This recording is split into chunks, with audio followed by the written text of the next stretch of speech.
Hello प्यारे बच्चों, welcome back to Respire classes. तो बच्चों, जैसे कि आप जानते हैं हम एनिमल किंगडम को पढ़ रहे थे और उसमें हमने बच्चे बात करी थी बेसिस ऑफ एनिमल क्लासिफिकेशन, यानी किस बेसिस के ऊपर हमने किंगडम एनिमलिया को क्लासिफाई करा था इनटू वेरियस फाइलास। तो बच्चे, जैसे कि आप जानते हैं लास्ट लेक्चर में हमने बात करी थी एक और बेस की जिसका नाम था सीलोम। तो बच्चे थोड़ा सा यहाँ पे रिवाइज करेंगे सीलोम के बारे में। हमने कहा था बच्चों सीलोम एक ऐसी बॉडी कैविटी होती है जो प्रेजेंट रहती है between outer ectoderm and inner endoderm and which is lined by the mesoderm. एक ऐसी बॉडी कैविटी होती है बच्चों जो प्रेजेंट रहती है between body wall and the gut wall, और बच्चे वो लाइनड रहती है किससे? मेसोडर्म से, है ना बच्चों। तो on the basis of presence और एब्सेंस ऑफ सीलोम हमने कहा था बच्चे एनिमल फाइलास कैन बी एसिलोमेट्स और सीलोमेट्स। तो एसिलोमेट्स में बच्चों हमने पढ़ा था कि जिनकी बॉडी में सीलोम नहीं होता है, for example porifera, coelenterata, ctenophora and platyhelminthes. बच्चे प्लेटिहेल्मिन्थीज में हमने ये भी पढ़ा था कि ट्रिप्लोब्लास्टिक ऑर्गेनाइजेशन होती है, लेकिन सिटल बच्चे वो एसिलोमेट होता है। क्यों? क्योंकि बच्चे उसमें जो मेसोडर्म होता है सॉलिड होता है, जो बच्चे आगे जाके स्प्लिट नहीं होता है तो सीलोम नहीं बनता है। उसके बाद हमने बात करी थी स्यूडोसीलोमेट्स की, जहां पे हमने बोला था कि जो मेसोडर्म होता है बच्चे, mesoderm has got modified into pouch like structures between outer ectoderm and inner endoderm. तो उस सीलोम को या उस बच्चे कैविटी को हमने नाम दिया था यहां पे स्यूडोसीलोम, है ना। तो किन में देखा था हमने स्यूडोसीलोम? एस्केहेल्मिन्थीज में बच्चों हमने देखा था। और उसके बाद हमने बात करी थी यूसीलोमेट्स की। You means true, coelomates means animals with the coelom, यानी बच्चे वो एनिमल जिनमें ट्रू सीलोम प्रेजेंट है उनको नाम देते हैं यूसीलोमेट्स, यानी जिनमें बॉडी कैविटी जो है वो लाइनड बाय मेसोडर्म होगी। क्लियर बच्चों? तो उसके बाद जब हमने बात करी थी यूसीलोमेट्स की एग्जांपल्स की, तो हमने कहा था कि एनालिडा से आगे यानी एनालिडा से कार्डेटा तक बच्चे सारे के सारे यूसीलोमेट्स हैं। फिर उसके बाद बच्चों हमने जो बात करी थी यूसीलोमेट्स इन टर्न हमने दो टाइप के बोले थे। तो यूसीलोमेट्स को बच्चों हमने दो टाइप्स में डिवाइड करा था। एक को हमने बोला था schizocoelomates and number second enterocoelomates on the basis of formation of coelom, और we can say on the basis of pattern of formation of coelom, कि बच्चों सीलोम कैसे बन रहा है उनमें, तो उस बेसिस के ऊपर हमने यूसीलोमेट्स को दो टाइप्स में डिवाइड करा था। तो जहां पे बच्चे फिर हमने कल थोड़ा सा डिस्कस करा था उसके बारे में, तो लेकिन बच्चों आज हम इसी यूसीलोमेट्स को लेके पूरा डिटेल में पढ़ते हैं। तो इसीलिए बच्चे ये कल का लेक्चर यहां तक था। हमने देखा था कि एंटीरोसीलोमेट्स और शाइजोसीलोमेट्स में क्या फर्क था, लेकिन बच्चों आज हम डिटेल में फिर से यहीं से स्टार्ट करेंगे। तो बच्चों चलो चलते हैं। यूसीलोमेट्स तो ट्रू सीलोम वाले एनिमल्स होते हैं। तो हमने कहा बच्चे किस बेसिस के ऊपर बच्चों हमने कहा कि सीलोम का बनने का पैटर्न क्या है, तो मैं लिखूंगा बच्चे on the basis of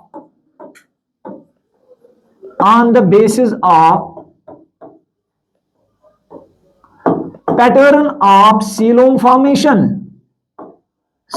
formation, यानी बच्चे सीलोम कैसे बन रहा है तो उसकी बेसिस के ऊपर बच्चे हमने क्या बोला कि ये यूसीलोमेट जो है ये दो टाइप के होंगे। Number one schizocoelomates. तो बच्चों शाइजोसीलोमेट्स ऐसे सीलोमेट एनिमल्स होते हैं जिनमें जो सीलोम होता है बच्चों, सीलोम कैसे बनता है, तो बच्चे इन शाइजोसीलोमेट्स में सीलोम बनता है, coelom is formed by splitting of coelom is formed by splitting of mesoderm. शाबाश, याद रखिएगा बच्चों, जहां पे सीलोम कैसे बनेगा, मेसोडर्म के स्प्लिट होने से क्या बनेगा बच्चों, सीलोम बनेगा। तो ऐसे सीलोमेट्स को हम नाम देते हैं शाइजोसीलोमेट्स, और बच्चे ऐसी सीलोम का नाम हम देते हैं शाइजोसील। ध्यान से सुनिएगा, और ऐसी सीलोम को हम नाम क्या देते हैं बच्चों, शाइजोसील।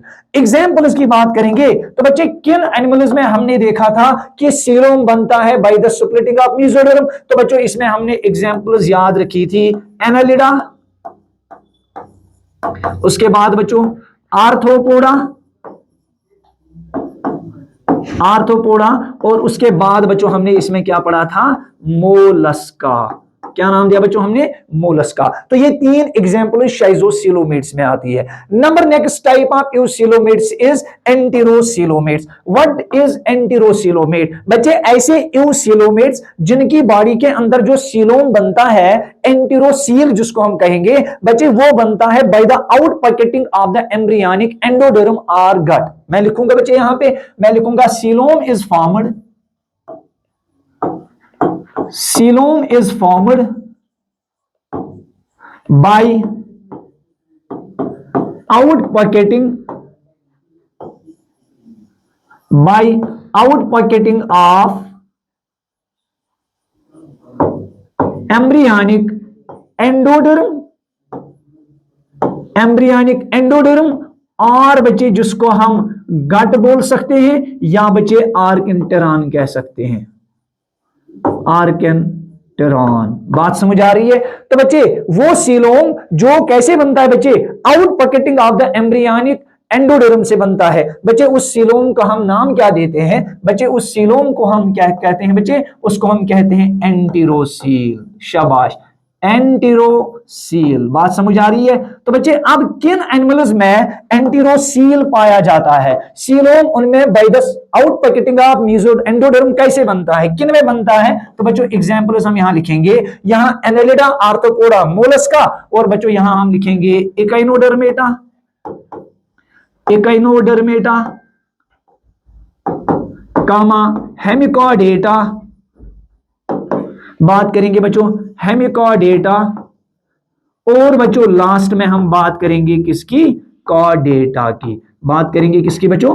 कॉर्डेटा की। तो इस तरीके से हमने देखा कि यूसीलोमेट्स 2 टाइप के होंगे, शाइजोसीलोमेट्स एंड एंटेरोसीलोमेट्स। शाइजोसीलोमेट्स में जो सीलोम बनता है वो बनता है by the splitting of mesoderm, और बच्चे एंटेरोसीलोमेट्स में जो सीलोम बनता है वो बनता है by the out pocketing of the embryonic endoderm, और वी कैन से आर्केंटेरॉन और गट। तो बच्चे अब शाइजोसीलोमेट्स में जो सीलोम बनता है उसका पैटर्न जो है बनने का बच्चे, उसको हम लेके आगे चलते हैं। तो देखिएगा बच्चे, moving to the next slide. देखिएगा बच्चों शाइजोसीलोमेट्स। तो बच्चों शाइजोसीलोमेट्स को हमने अभी बोला था कि जब सीलोम बनेगा by the splitting of the mesoderm, है ना? चलो बच्चों देखिएगा, लेट अस इमेजिन ये बच्चे एक एम्ब्रियोनिक स्टेज है शाइजोसीलोमेट एनिमल्स का। तो बच्चों देख लीजिएगा, ये सबसे बाहर वाला व्हाइट कलर की जो जर्मिनल लेयर है, this is the ectoderm. Number second बच्चों जो ये ग्रीन कलर की लेयर है बच्चे, this is the mesoderm. And number third जो सबसे अंदर वाली लेयर है बच्चे, वो है एंडोडर्म। क्लियर बच्चों? अब यहां पे अगर मेसोडर्म में सुप्लिटिंग हो गई, हमने अभी बोला कि by the splitting of embryonic mesoderm, अगर बच्चों मेसोडर्म सुप्लिट हो रहा है तो बच्चे उसके अंदर जो कैविटी बनेगी वही सीलोम कहलाएगी। देखो बच्चों अभी तक तो ये मेसोडर्म सॉलिड है, अब अगर मेसोडर्म सुप्लिट हुआ तो देख लो बच्चे, मान लीजिएगा ये मेसोडर्म जो है बच्चे ये ऐसे सुप्लिट हुआ,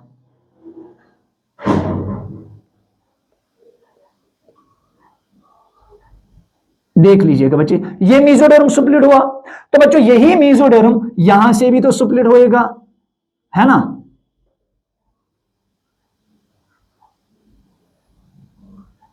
देख लो बच्चों ये यहां से मेसोडर्म सुप्लिट हो गया।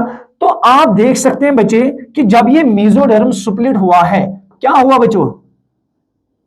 देख सकते हैं बच्चे मेसोडर्म के सुप्लिट होने से इस मेसोडर्म में एक कैविटी बन रही है ना? This cavity.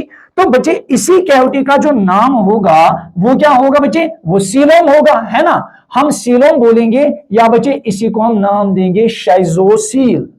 क्या नाम देंगे? शाइजोसील। देखो बच्चों अब शाइजोसील जो बन गया, आप देख सकते हैं आपने इस कैविटी को इस मेसोडर्म ने लाइन किया है बाहर वाली साइड से भी और इसको लाइन किया है अंदर वाली साइड से भी। तो बच्चे इस टाइप की बॉडी कैविटी को हम नाम क्या देते हैं? शाइजोसील। क्लियर बच्चों? और वो एनिमल्स जिनकी बॉडी में शाइजोसील पाया जाता है उनको हम नाम देते हैं शाइजोसीलोमेट्स, जैसे Annelida, arthropoda and Mollusca. Number next point देखिएगा बच्चे, अब यहां पे आप देख सकते हैं कि बच्चों जो ये एम्ब्रियोनिक स्टेज होता है इन एनिमल्स में, शाइजोसीलोमेट्स में, उसकी डेवलपमेंट में जब गैस्ट्रुलेशन होता है, जब डेवलपमेंटल स्टेज चलता है, तो यहां पे आपको ये एक पोर दिखने को मिलता है। देख लो बच्चों ये एक पोर लाइक स्ट्रक्चर बन रहा है। बच्चे ये पोर जो होता है ये आगे जाके जब ये एनिमल पूरा डेवलप होगा तो बच्चे ये पोर इसको बनाएगा माउथ। यानी ये माउथ में कन्वर्ट होगा, ये अब गट बनाएगा ना बच्चे, जैसे मैंने इधर लिख के रखा है गट का ल्यूमेन, ये डाइजेस्टिव सिस्टम होगा। तो इस डाइजेस्टिव सिस्टम में दो ओपनिंग्स होंगी बच्चे, एक होगी माउथ, दूसरी होगी क्या, एनस। तो बच्चों अगर ये ओपनिंग पहले माउथ बन गई तो उस वक्त इन एनिमल्स को हम नाम देते हैं प्रोटोसिटोमस। शाबाश, क्या नाम देते हैं, प्रोटोसिटोमस। व्हाट आर प्रोटोसिटोमस बच्चे, प्रोटोसिटोमस ऐसे एनिमल्स होते हैं जिनकी बॉडी के अंदर ड्यूरिंग डेवलपमेंटल स्टेज, जो एम्ब्रियनिक स्टेज होगा, उसमें जो डाइजेस्टिव सिस्टम की पहली ओपनिंग बनेगी वो माउथ बनेगी, तो उसी को हम नाम क्या देते हैं बच्चे, प्रोटोसिटोमस। क्या मैं बच्चे ऐसे बोल सकता हूं कि शाइजोसिलोमेट्स आर आल्सो नोन एज प्रोटोसिटोमस, है ना। तो शाइजोसिलोमेट्स को ही दूसरा नाम हम क्या देंगे बच्चे, प्रोटोस्टोमस। जैसे एग्जांपल में क्या आएगा, एनालिडा, आर्थ्रोपोडा एंड मोलस्का। तो इस तरीके से बच्चे अब आपने देखा कि शाइजोसिलोमेट्स में जो सीलोम बनता है, बॉडी कैविटी बनती है, वो बनती है by the splitting of the embryonic mesoderm. समझ आई बच्चों बात। नंबर नेक्स्ट, शाइजोसिलोमेट्स के बाद बच्चों अब हम दूसरी डिस्कस जो करेंगे वो है एंटीरोसिलोमेट्स। देख लो बच्चों, अब एंटीरोसिलोमेट्स में हमने पहले ही बोला कि एंटीरोसिलोमेट्स में जो एम्ब्रियनिक एंडोडर्म होता है, देख लीजिएगा बच्चे, this is the embryonic endoderm, जो फ्यूचर में जाके बच्चे गट या आर्केंटेरम बनाता है, गट बनाता है, फ्यूचर गट। तो बच्चों इसीलिए हमने लिखा कि एंटीरोसिलोमेट्स में अगर इस एम्ब्रियनिक एंडोडर्म से आउट पॉकेटिंग होगी, देख लीजिएगा बच्चे स्टेज सेकंड में, ये बच्चे ये कौन सा है, ये हमारा एंडोडर्म रहेगा इस एम्ब्रियनिक स्टेज का।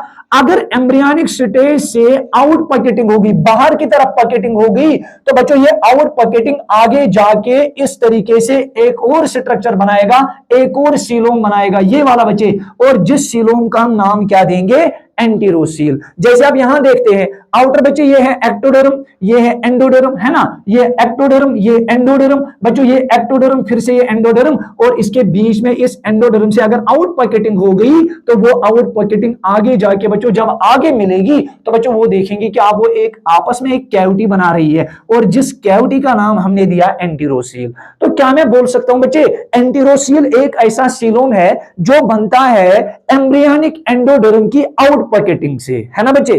तो ध्यान से सुनिएगा, अब जो ये एंटीरोसील है बच्चे किन एनिमल्स में दिखने को मिलता है, अभी हमने एग्जांपल में लिखा इकाइनोडर्मेटा, हेमिकॉर्डेटा एंड कॉर्डेटा, है ना बच्चों।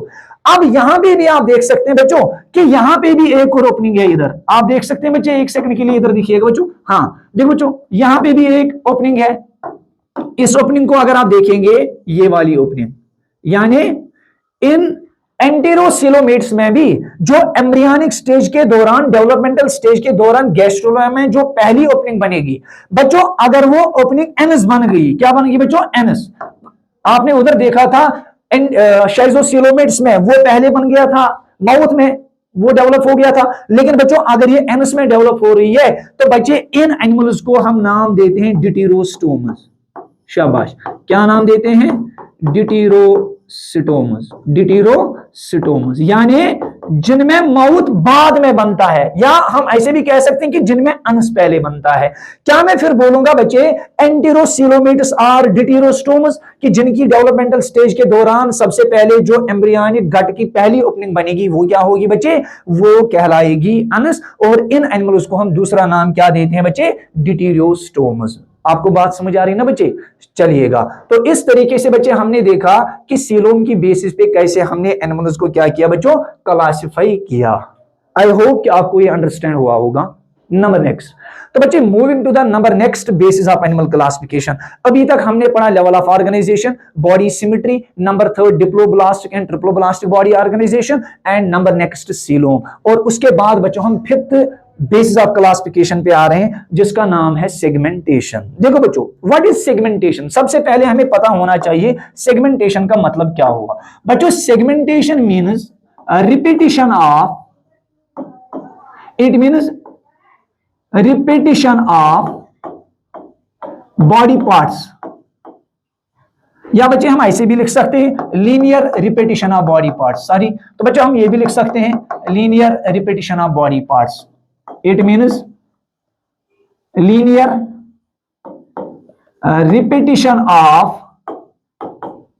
body parts। ध्यान से सुनिएगा, linear repetition of body parts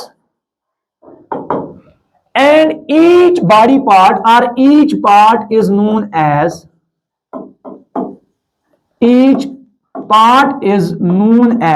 बच्चे हर किसी रिपीटिंग पार्ट को हम क्या नाम देते हैं? each repeating part is known as मेटामियर, या बच्चे हम उसको बोलते हैं सोमाइट। क्या बोलते हैं? Somite. each repeating unit or part is known as metamere और सोमाइट। क्लियर बच्चों? एंड दिस फिनोमिनन, और इस फिनोमिनन का नाम क्या है?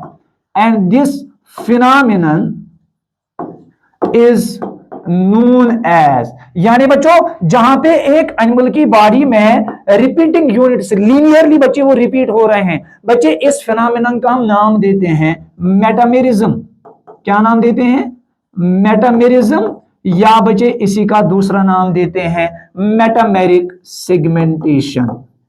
मेटामेरिक सेगमेंटेशन, ध्यान से सुनिएगा, metameric segmentation. Are you getting बच्चे? शाबाश। क्या है बच्चों सेगमेंटेशन? बच्चे सेगमेंटेशन का मतलब होता है linear repetition of body parts, और जहां पे हर किसी रिपीटिंग यूनिट का नाम हम सोमाइट और मेटामियर देते हैं, और ऐसा फिनोमेनन जहां पे बॉडी रिपीटेडली डिवाइड हो रही है यूनिट्स में, तो बच्चे ऐसे फिनोमेनन का हम नाम देते हैं मेटामेरिज्म, या उसको हम बोलते हैं मेटामेरिक सेगमेंटेशन। यहां तक बात समझ आ रही है? एग्जाम्पल के तौर पे बच्चों मैं यहां पे आपको दिखा रहा हूं, आप देखिएगा बच्चे यहां पे, let us take an example of earthworm. आपने देखा होगा बच्चों अर्थवर्म को, देख लीजिएगा बच्चों, ये अर्थवर्म की बॉडी है। अगर आप इस अर्थवर्म की बॉडी को देखेंगे, इसकी बॉडी में रिपीटेड यूनिट्स इस तरीके से होते हैं, देख लीजिएगा बच्चों, रिपीटेड सेगमेंट्स इसकी बॉडी में होते हैं, है ना? ये रिपीटेड सेगमेंट्स होते हैं। तो बच्चे इन्हीं रिपीटेड सेगमेंट्स को, यानी एक सेगमेंट जो है इसको हम नाम देते हैं सोमाइट। क्या नाम देते हैं बच्चे? सोमाइट, या बच्चे इसी को हम नाम देते हैं मेटामियर। क्या नाम देते हैं बच्चे? मेटामियर। और इस फिनोमेनन को जहां पे बॉडी रिपीटेडली डिवाइड हो रही है कुछ रिपीटिंग यूनिट्स में, इसी का नाम हम देते हैं मेटामेरिज्म और metameric segmentation. Are you getting? शाबाश। तो अब on the basis of metameric segmentation हमने किंगडम एनिमलिया को क्लासिफाई किया है दो ग्रुप्स में। नंबर 1 बच्चे, जहां पे सेगमेंटेशन अगर प्रेजेंट है या एब्सेंट है, तो अगर एब्सेंट है तो नॉन सेगमेंटेड एनिमल्स कहेंगे, अगर प्रेजेंट है तो किस टाइप की, क्या ट्रू सेगमेंटेशन है कि फॉल्स सेगमेंटेशन है। तो बच्चों ट्रू सेगमेंटेशन की जो डेफिनेशन होती है वो कुछ इस तरीके से है कि जब सेगमेंटेशन में, यानी जैसे मैंने बोला अगर एक एनिमल की बॉडी ट्रूली सेगमेंटेड है, तो बच्चे वहां पे जो आपको बाहर वाला ये सेगमेंट दिख रहा है ना, तो बच्चे ये बॉडी को अंदर से भी इसी तरीके से डिवाइड करना चाहिए। दैट मीन्स मैं कहूंगा true segmentation means when external segmentation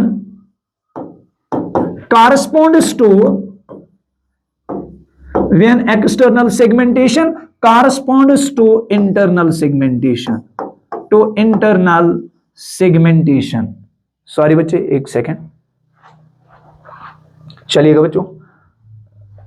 When external segmentation corresponds to internal segmentation, है ना? जब क्या होगा बच्चों, जहां से बॉडी के बाहर से आपको सेगमेंट दिख रही है, बच्चे यही सेगमेंट बॉडी के अंदर साइड से भी होनी चाहिए। आपको बात समझ आ रही है? तो बच्चे उस टाइप ऑफ सेगमेंटेशन को हम ट्रू सेगमेंटेशन कहते हैं। आर यू गेटिंग बच्चे? शाबाश। तो अब अगर हम यहां पे देखेंगे हमारे किंगडम एनिमलिया में किस किस में बच्चे इस तरीके की सेगमेंटेशन को देखा जाता है, तो अगर आप ट्रू सेगमेंटेशन की बात करेंगे ना बच्चे, तो आप यहां पे देखेंगे हम 3 ग्रुप्स में इस सेगमेंटेशन को स्टडी करते हैं। ध्यान से सुनिएगा। सबसे पहले बच्चे हम देखते हैं, सबसे पहले बच्चों हम किस में देखते हैं सेगमेंटेशन? अगर आप देखेंगे एनालिडा, ध्यान से सुनिएगा, एनालिडा में देखते हैं बच्चों इस सेगमेंटेशन को। उसके बाद आर्थ्रोपोडा में देखते हैं, आर्थ्रोपोडा में देखते हैं, और उसके बाद बच्चों कॉर्डेटा में देखते हैं, कॉर्डेटा में देखते हैं। चलिएगा, अब फर्क क्या है बच्चों इनमें? अगर आप एनालिडा की बॉडी को देखेंगे तो बच्चों एनालिडा में जो सेगमेंटेशन होती है ना, ये segmentation both internal as well as external होती है। ये both internal as well as external होती है। रिमेंबर बच्चों क्या होती है? Both internal as well as external. लेकिन बच्चों जब हम आर्थोपोडा की बात करते हैं वहां पे सेगमेंटेशन एक्सटर्नल होती है, यानी बॉडी बाहर से एक्सटर्नली आपको सेगमेंटेड दिखेगी। जब आप कॉर्डेटा या वर्टेब्रेट्स की बात करेंगे वहां पे बच्चों सेगमेंटेशन जो होती है वो इंटरनल सेगमेंटेशन होती है। आपको बात समझ आ रही है ना बच्चे? नंबर नेक्स्ट पॉइंट, अब फॉल्स सेगमेंटेशन की बात करेंगे। तो बच्चों फॉल्स सेगमेंटेशन का मतलब हुआ जहां पे इंटरनल सेगमेंटेशन एक्सटर्नल सेगमेंटेशन को कॉरस्पॉन्ड नहीं करेगा। इसमें एक एग्जांपल के तौर पे हमारी एनसीईआरटी ने दिया है। अगर आप एक एग्जांपल को यहां पे देखेंगे, लेट अस सपोज बच्चों मैं यहां पे टीनिया की डायग्राम बनाता हूं, टीनिया सोलियम या टीनिया सजिनेटा जिसको हम टेपवर्म भी बोलते हैं। आप देख सकते हैं बच्चे, मान लीजिएगा मैं इस टेपवर्म की बॉडी को यहां पे बना लेता हूं, देख लीजिएगा बच्चों।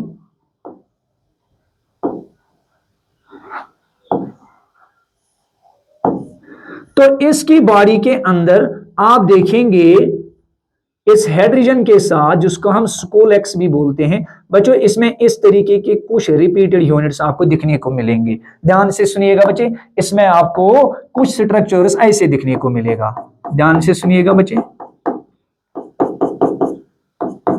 चलो देखो बच्चों, ये टीनिया सोलियम या जिसको हम टेपवर्म भी बोलते हैं, ध्यान से सुनिएगा। तो इसको हम टीनिया नाम देते हैं, इसका साइंटिफिक नेम टीनिया, तो कॉमनली हम इसको टेपवर्म बोलते हैं। देखो बच्चों जब आप इसकी ये बॉडी देखेंगे ना तो बच्चे हेड रीजन के पीछे आपको ये रिपीटेड यूनिट्स दिखने को मिलेगा। देखो बच्चों ये unit repeat repeat repeat repeat repeat हो रहा है।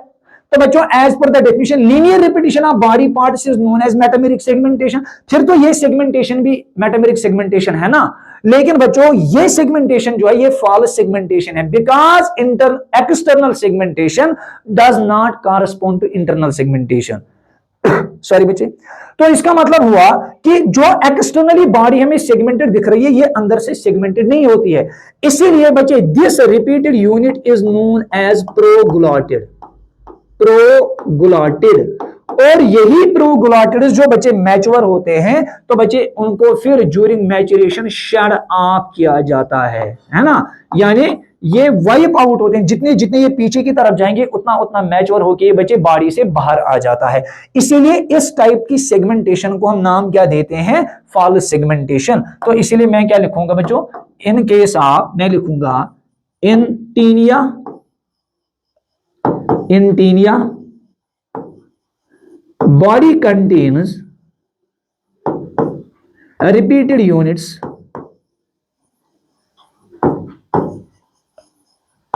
known as, बच्चे उन रिपीटेड यूनिट्स का हम नाम क्या देते हैं?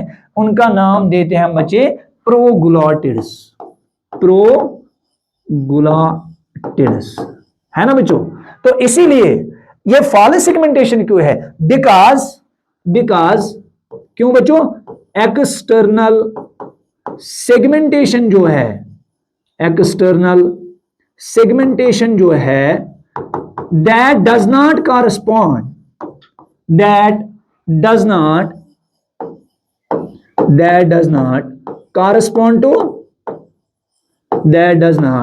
Correspond to internal segmentation, internal segmentation. बात समझ आ रही है ना बच्चे?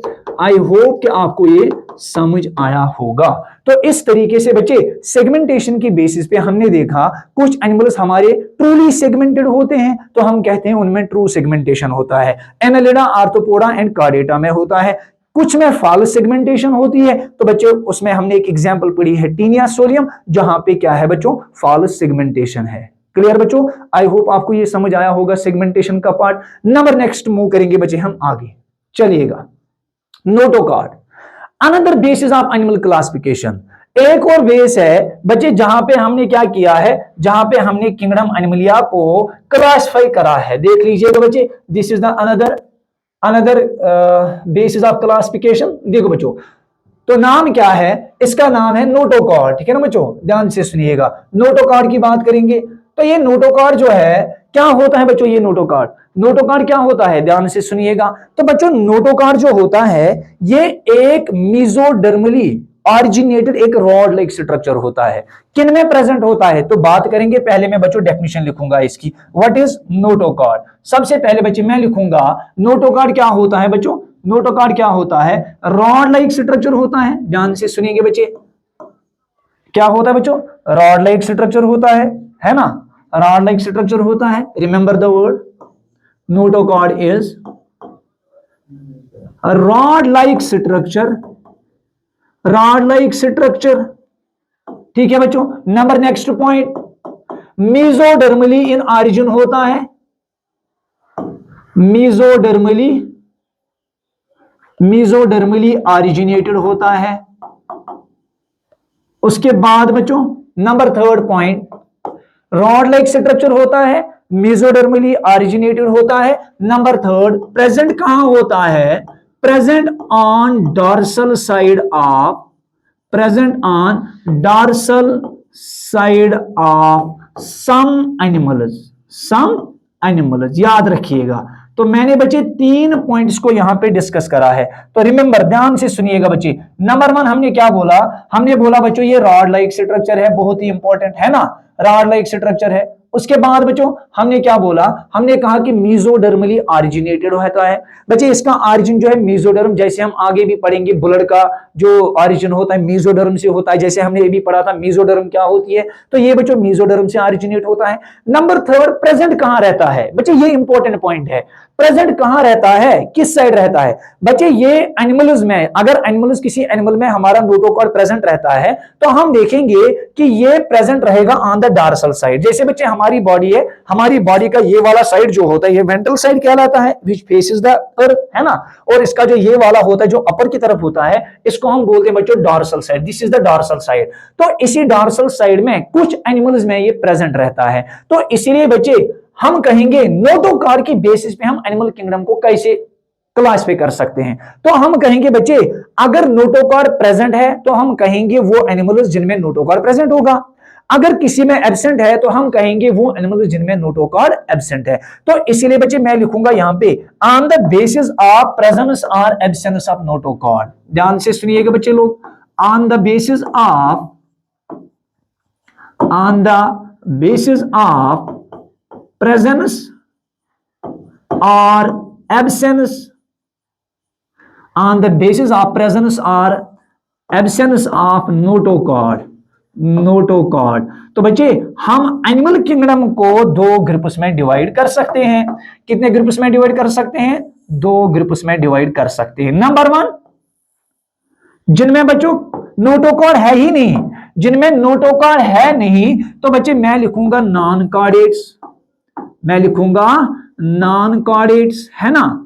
तो मैं लिखूंगा दूसरा जिनमें नोटोकॉर्ड प्रेजेंट होगा तो बच्चे उनको हम क्या नाम देंगे, chordates, non chordates and chordates. तो इसका मतलब हुआ कि जिनके अंदर नोटोकॉर्ड प्रेजेंट ही नहीं है तो उनमें जिनमें नोटोकॉर्ड प्रेजेंट ही नहीं है उनको नॉन कॉर्डेट्स बोलेंगे। जिनमें नोटोकॉर्ड प्रेजेंट है तो उनमें क्या, उनको हम क्या लिखेंगे बच्चे, उनको कॉर्डेट्स लिखेंगे, ठीक है ना। देखिएगा बच्चे यहां पे, तो नॉन कॉर्डेट्स में जो नोटोकॉर्ड होता है, नोटोकॉर्ड होता है वो क्या होता है, एब्सेंट होता है। नंबर नेक्स्ट पॉइंट, कॉर्डेट्स में क्या होता है सर, इनमें नोटोकॉर्ड जो होता है, नोटोकॉर्ड प्रेजेंट होता है। आर यू गेटिंग बच्चे, शाबाश। चलिएगा अब किंगडम एनिमलिया को 2 ग्रुप्स में हमने डिवाइड करा, नॉन कॉर्डेट्स एंड कॉर्डेट्स।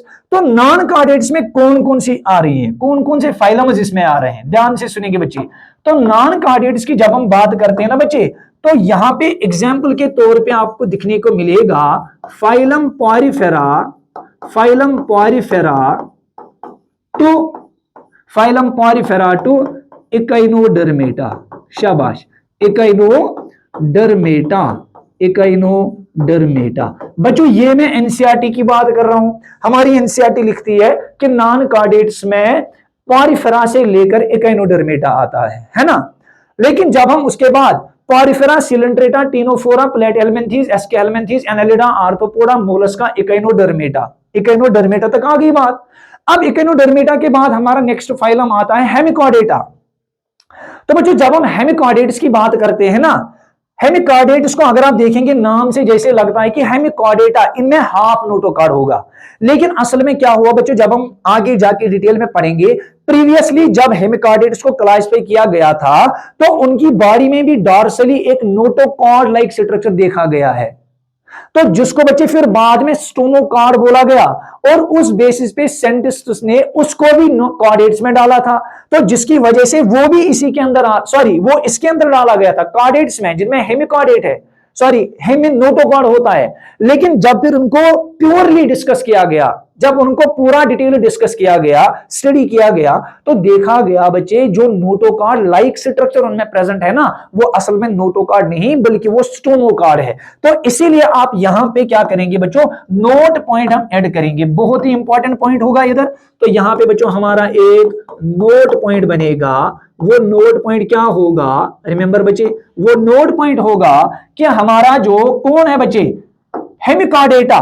तो हेमिकॉर्डेटस भी क्या है बच्चे, हेमिकॉर्डेटा भी क्या है बच्चों, हेमिकॉर्डेटा भी किस में आ जाएगा, हेमिकॉर्डेटा इज आल्सो क्या है बच्चे, नॉन कॉर्डेट्स, याद रखिएगा नॉन कॉर्डेट्स। क्लियर बच्चों, डिटेल में पढ़ेंगे फिर उनको आगे जाके, तो इसलिए बच्चे हेमिकॉर्डेट्स में भी किस में आ जाएंगे, नॉन कॉर्डेट्स में। तो उसके बाद बच्चों लास्ट वाला बचता है कॉर्डेटा, तो बच्चों कॉर्डेटा में ऑलरेडी क्या प्रेजेंट है, नोटोकॉर्ड, इसीलिए porifera, coelenterata, ctenophora, platyhelminthes, aschelminthes, annelida, arthropoda, mollusca, echinodermata, hemichordata. तो लास्ट में बचा कौन, तो बच्चे यहां पे हम एग्जांपल की बात करेंगे, for example phylum Chordata, phylum Chordata. आपको बात समझ आ रही ना, तो इसका मतलब हुआ बच्चे on the basis of presence और एब्सेंस ऑफ नोटोकॉर्ड, हमने किंगडम एनिमलिया को भी दो ग्रुप्स में डिवाइड करा, क्या नोटोकॉर्ड एब्सेंट है तो नॉन कॉर्डेट्स, क्या नोटोकॉर्ड प्रेजेंट है तो कॉर्डेट्स। बच्चे बात समझ आ रही, और ये थी बच्चों हमारी लास्ट बेसिस ऑफ क्लासिफिकेशन में लास्ट बेस,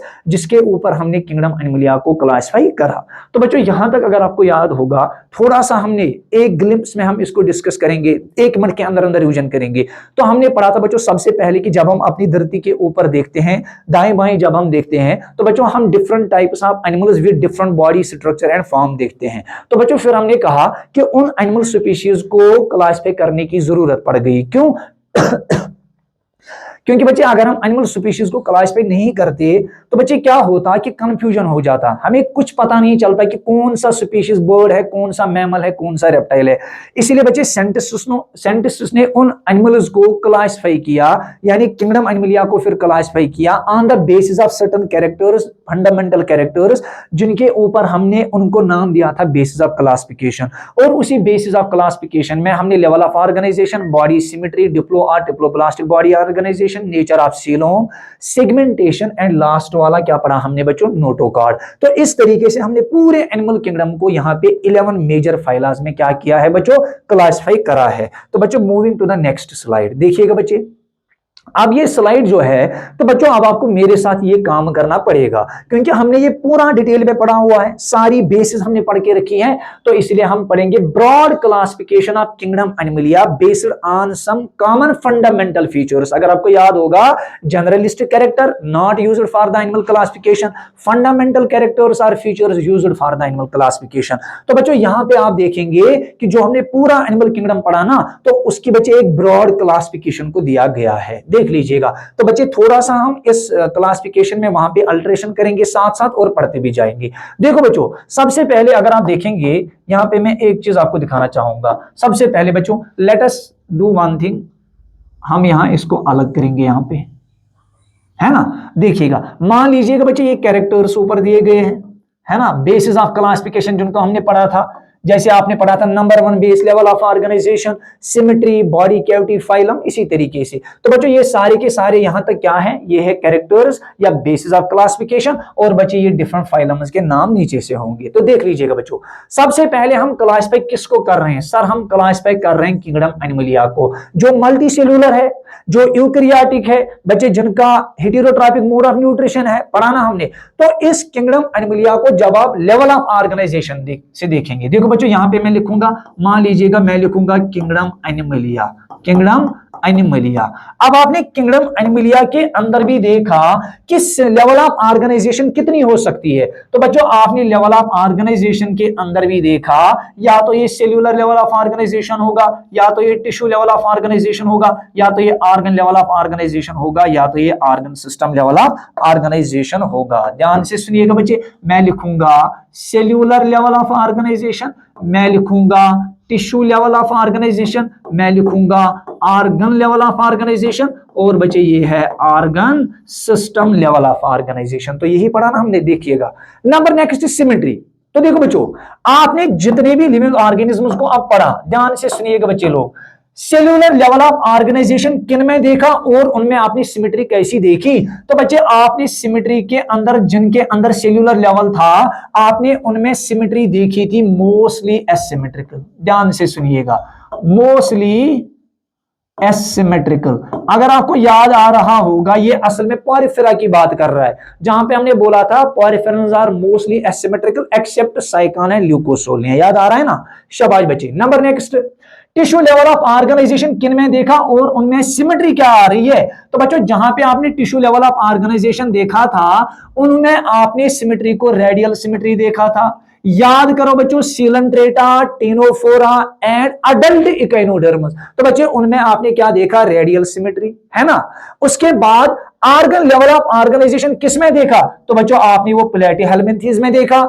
उसमें जो सिमेट्री थी बच्चे वो थी बाइलेटरल सिमेट्री, है ना? वो थी बाइलेटरल सिमेट्री। उसके बाद ऑर्गन सिस्टम जिनमें है, तो ऑर्गन सिस्टम हमने पढ़ा था एस्के हेलमिन्थी से लेकर आगे तक सब में organ system level of organization है। तो बच्चों उनमें सिमेट्री भी हमने पढ़ी थी बाइलेटरल सिमेट्री। याद रखिएगा, उनमें हमने सिमेट्री क्या पढ़ा था? Bilateral symmetry. आपको बात समझ आ रही ना? तो देखिएगा बच्चे, टिश्यू ऑर्गन या ऑर्गन सिस्टम में रेडियल किसके पास होगा? टेनोफोरा, सीलेंट्रेटा, है ना? उसके बाद बच्चे, उसके बाद बाइलेटरल होगा प्लेटीहेल्मिन्थीज, एस्के हेलमिन्थी से लेकर कार्डिएटा तक। क्लियर बच्चों? नंबर नेक्स्ट कैरेक्टर जो है बॉडी कैविटी। देखो बच्चों, अब जब आपने in most asymmetrical cellular animals को देखा, तो बच्चे उनकी बॉडी में आपने कोई बॉडी कैविटी जो थी, सीलोम जो था वो नहीं था, यानी दे वर एसिलोमेट्स। वो क्या थे बच्चों? वो थे एसिलोमेट्स, है ना? दैट मींस वो क्या थे? Acoelomates. Number next, radial symmetry जिनमें थी उनका सीलोम कैसा था? तो बच्चों रेडियल सिमेट्री में हमारा आ रहा है Coelenterata, Ctenophora and adult Echinodermata, यही तीन आ रहे हैं। तो बच्चों सीलेंट्रेटा, टेनोफोरा में अगर आप देखोगे वो दो भी थे एसिलोमेट्स। क्या थे? वो थे एसिलोमेट्स। क्लियर बच्चों? एंड नंबर नेक्स्ट, उसके बाद ऑर्गन लेवल ऑफ ऑर्गेनाइजेशन और bilateral symmetry. Organ level of organization है और बाइलेटरल सिमेट्री है। तो बच्चे सबसे पहले ये किसमें आपने देखा था बच्चे? वो ये किसमें देखा था? प्लेटीहेल्मिन्थीज में। और बच्चों प्लेटीहेल्मिन्थीज भी क्या था? वो भी एसिलोमेट था। बता सकता है कोई बच्चा क्यों? क्योंकि बच्चे हमने पढ़ा था, नोट पॉइंट लिखा था कि प्लेटीहेल्मिन्थीज में ट्रिप्लोप्लास्टिक बॉडी ऑर्गेनाइजेशन है, लेकिन बच्चे उनका मेसोडर्म सॉलिड होता है जो सुप्लिटी नहीं होता है, इसी वजह से वो क्या है? एसिलोमेट है। नंबर नेक्स्ट, जिनमें organ system level of organization है, बाइलेटरल है। तो बच्चों ये बात हो रही है एस्के हेलमिन्थी से लेकर आगे तक। तो बच्चे वो सारे के सारे जो है दो टाइप के थे। अगर आप देखेंगे उनमें एक स्यूडोसीलोम था, है ना? और बच्चे दूसरे में यूसिलोमेट्स थे। स्यूडोसीलोमेट्स एंड यूसिलोमेट्स। आपको बात समझ आ रही है ना बच्चे? और उसके बाद अब अगर हम एग्जांपल्स की बात करेंगे तो यहां पे आप देख सकते हैं। देखो बच्चों, अगर पॉरिफेरा की बात करूं मैं, पॉरिफेरन्स में बॉडी कैविटी एसिलोमेट है। सिमेट्री कैसी है? They are mostly asymmetrical level of organization cellular. तो दैट मींस ये वाला केस है ना। नंबर सेकंड, सीलेंट्रेटा, टेनोफोरा, बच्चे दोनों के दोनों एसिलोमेट है। सिमेट्री कैसी है? रेडियल। और बच्चे उनमें लेवल ऑफ ऑर्गेनाइजेशन कौन सा है? बच्चे उनमें लेवल ऑफ ऑर्गेनाइजेशन टिश्यू का है। बात समझ आ रही है ना? नंबर नेक्स्ट, प्लेटीहेल्मिन्थीज, बच्चे डिस्पाइट हैविंग 3 जर्म लेयर्स, ये एसिलोमेट है। क्यों? क्योंकि बच्चे इसका मेसोडर्म सॉलिड है। बच्चों इसकी जो सिमेट्री होगी बाइलेटरल होगी, और बच्चे लेवल ऑफ ऑर्गेनाइजेशन क्या होगा? ऑर्गन लेवल ऑफ ऑर्गेनाइजेशन होगा, है ना? नंबर नेक्स्ट, एस्के हेलमिन्थीज, याद करो बच्चों फालसीलोम होता है, सीडोसीलोम। बच्चे एस के हेलमिंथेस में वो पाउच लाइक स्ट्रक्चर्स बन रहे थे, फालसीलोम विद सीडोसीलोमेट, है ना बच्चे। और बाइलेटरल सिमेट्री होगी और लेवल ऑफ ऑर्गेनाइजेशन क्या होगा, organ system level of organization. उसके बाद बच्चों अगर आप बात करेंगे एनालिडा, आर्थ्रोपोडा, मोलस्का, हमने पढ़ा था इन तीन को हमने एक नाम दिया था शाइजोसिलोमेट्स। याद है किसी को, शाइजोसिलोमेट्स। तो क्यों बच्चे, क्योंकि इन तीन में जो ट्रू सीलोम है वो बनता है by the splitting of mesoderm. तो बच्चे level of organ bilateral symmetry होगी, लेवल ऑफ ऑर्गेनाइजेशन क्या होगी, organ system level of organization. Number third, Echinodermata, Hemichordata and Chordata. यहां पे अगर आप देखेंगे बच्चे इनका जो सीलोम बनने का तरीका होता है वो एंटेरोसिलोमेट्स कहलाते हैं, एंटेरोसिलोमेट्स कहलाते हैं। क्यों बच्चे, बिकॉज इन तीन में सीलोम जो बनता है वो बनता है by the out pocketing of the embryonic endoderm. यहां तक बात समझ आ रही है। तो तीनों के तीनों ग्रुप जो है ट्रू सीलोम प्रेजेंट होगा, एंटेरोसीलोम होगा बच्चे, उसके बाद उनमें बाइलेटरल सिमेट्री होगी और उसके बाद बच्चों इनमें organ level of organ system होगा। लेकिन बच्चे यहां पे एक बहुत ही इंपॉर्टेंट चीज है जो आपको याद रखनी है। बच्चे अगर आप इस इकाइनोडर्मेटा को देखेंगे, देख लीजिएगा बच्चे, हमारी एनसीईआरटी ने इकाइनोडर्मेटा के ऊपर एक सितार डाला हुआ है और नीचे सितार में लिखा है Echinodermata exhibits radial or bilateral symmetry depending upon the stage. ध्यान से सुनिएगा, जब हमने अभी क्लासिफिकेशन करी तो बच्चों हमने पढ़ा था पॉरिफेरम्स में लेवल ऑफ ऑर्गेनाइजेशन, सॉरी जो सिमेट्री होती है एसिमेट्रिकल होते हैं, है ना। उसके बाद बच्चों हमने पढ़ा कि रेडियल सिमेट्री सिर्फ तीन फाइलाज में होती है, सीलेंट्रेटा, टेनोफोरा एंड अडल्ट इकाइनोडर्मस। अगर आप याद रखोगे तो यहां पे आपको जो पॉइंट याद रखना है वो ये है कि इकाइनोडर्मस के अंदर एनसीईआरटी लिखती है कि इकाइनोडर्मस में रेडियल सिमेट्री या बाइलेटरल सिमेट्री होगी जो डिपेंड करेगी ऑन द स्टेज। स्टेज का मतलब क्या हुआ बच्चों, जब ये सीलेंट्रेटस डेवलप होते हैं ना, इसमें दो स्टेजेस आते हैं, ध्यान से सुनिएगा। तो इसकी डेवलपमेंट के दौरान दो स्टेजेस आते हैं, ध्यान से सुनो बच्चों। सबसे पहला स्टेज जो होता है फर्टिलाइजेशन के बाद बच्चे वो होता है लार्वल स्टेज। क्या होता है बच्चे, लार्वल स्टेज। दूसरा जो होता है वो होता है अडल्ट स्टेज। क्लियर बच्चों।